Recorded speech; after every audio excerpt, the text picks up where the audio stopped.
Welcome. In this video, you'll learn how to turn on tag notifications on Facebook, step by step. If you've ever missed when someone tagged you in a photo or post, this guide will help you make sure that never happens again. Let's get started. First, grab your phone and open the Facebook app. Once it's open, look toward the bottom or top of your screen, depending on your device, and tap on the menu icon. This is usually represented by 3 horizontal lines. Next, scroll down and find the option labeled Settings and Privacy.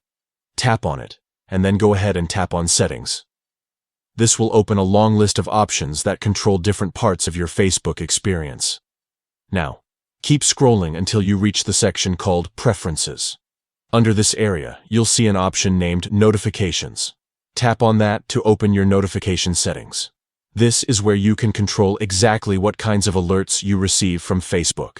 Inside the Notifications menu, look for the category labeled Tags.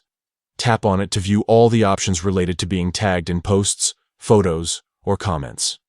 Here, you'll find the setting that says, Get notification when you're tagged. Tap on that option. Once you do, Facebook will give you a few choices. You can decide whether you want to receive notifications from everyone, only from friends, or turn them off completely. Choose the option that suits your preference best. After selecting your choice, make sure everything looks right, then exit the settings. Facebook automatically saves your changes, so you don't have to do anything else. And that's it. You've successfully turned on tag notifications on Facebook. Now, whenever someone tags you, you'll receive an alert right away, so you never miss out on posts that involve you. If you found this walkthrough helpful, take a moment to like the video and share it with friends who might also need a quick Facebook update. Stay tuned for more easy tech guides coming your way. Thanks for watching.